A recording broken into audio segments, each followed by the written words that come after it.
Hey everybody, it's John Greenberg, and I'm happy to be sitting next to Aaron Sims today.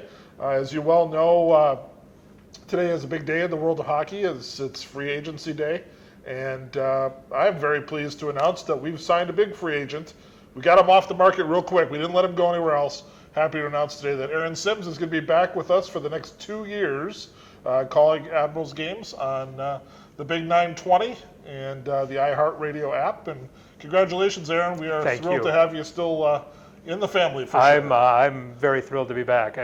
October of 2005, and it's been awesome. It's been great to deal with the fans. It's been great to deal with the Admirals and all these wonderful players we've had, and coaches and trainers and everybody who's come through. It's been fantastic. Yeah. So, obviously you have been here for a lot of games over the years. You've seen a lot. You've traveled a lot. You've been to a lot of unique places in the American Hockey League.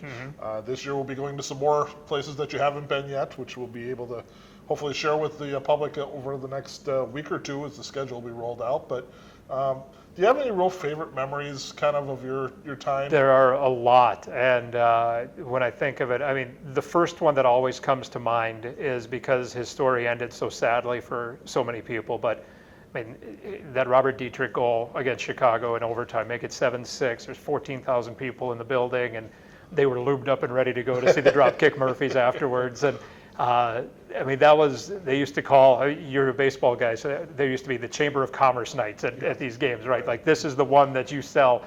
That was the one that would sell some tickets there. What a game, and for Robert to finish it off like he did, it was fantastic. Yeah, that's number one. For sure, that game was the top of my list too.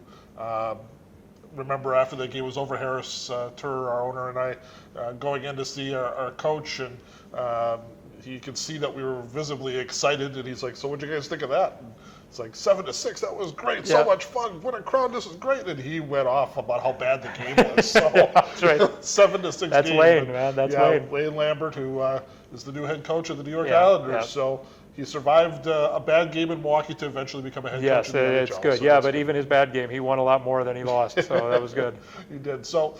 How about teams? Do you have a favorite team during your time here? That's a great question. I mean, I think we were all spoiled in our collective first seasons in 05-06 to have that team go to the final, and unfortunately fall to Hershey when they did. But 2009 or 2011 would be up there too, and maybe 2009 more so than 11. A good group of people. Drew McIntyre was the goalie, Mark Dekanich. Kelsey Wilson, I'm a big fan of. I mean, there were so many just good human beings on that team. And I mean, you go to 11 too. I mean, but that 9 team had Hornquist and Ryan Jones and I mean, some really elite talent. And you go to 11 and I mean, your defensemen are Aaron Johnson and Palin and Scott Ford. And I mean, that was a fantastic group too. So just those were good. Jeremy Smith in goal after Mark Dekanich got hurt.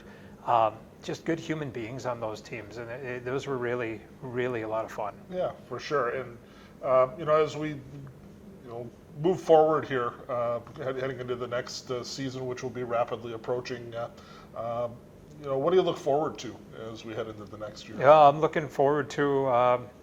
It's always different, right? You never really know what you're going to get. I mean, people say, "How are you going to be?" Well, we really have no idea. I mean, you can say at the major league level, how are you going to be? Well, I think we're going to be this. I think we're going to be that. It's completely unfair to ask, and you get asked all the time, what are you going to look like this year? We really don't know. I mean, there are trades, free agency has just started.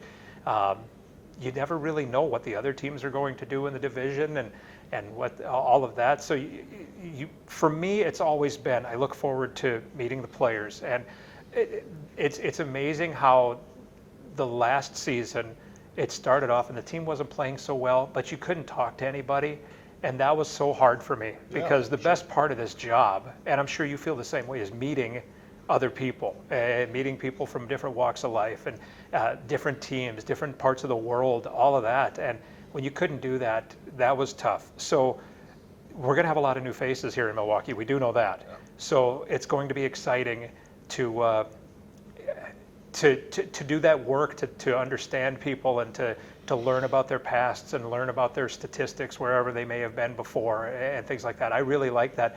I didn't have to do that really too hard the last couple of years because we had a lot of the same faces. So and played a lot of the same teams that had a lot of the same faces. So I'm anxious to dive back in and see it's not a new generation, but at least it's new faces around here. Yeah, for sure. And we've had this long-standing relationship in Nashville, Yeah. and hopefully that's going to be continuing as we negotiate a new long-term extension with the Predators. You've had an opportunity to, call it NHL game or two. Tell us a little bit about what that experience was like for you. Yeah, it was a long time ago. It was right before the Olympics in 2014, and Pete Weber unfortunately had a heart attack, and I was at home. My suits were so, like, they were going to walk to the cleaners on their own. They were so bad. And we had played Wednesday night. I was ready to go to the cleaners on Thursday morning, and I got a call that Pete had a heart attack in St. Paul. So I said, well, I can get on a flight at 3 o'clock. And they said, no, can you get on one in like 35 minutes? And I hadn't, I probably didn't shower normally until 1:30 in the afternoon anyway. So now I got to get cleaned up and go. But it was incredible. My first one was at home for me in St. Paul. They lost to Minnesota.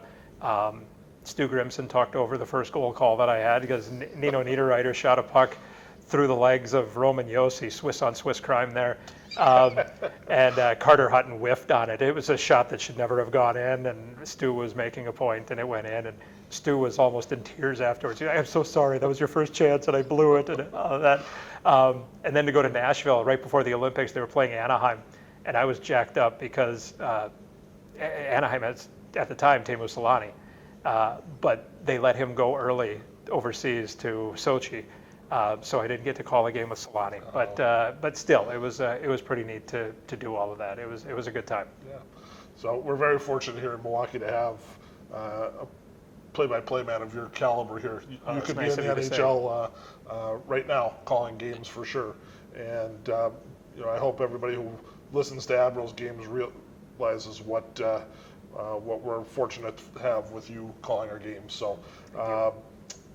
Again, congratulations on a new 2-year agreement, yes. And we're excited to have you here. And October will be here before we know it. Yeah, no kidding. Schedule will be out very soon, and excited to share the new opponents we're going to be playing this year. We're going to see some people we haven't seen for a long time here in Milwaukee this year, so we're excited about that. And congratulations, Aaron. Thank you very much, John.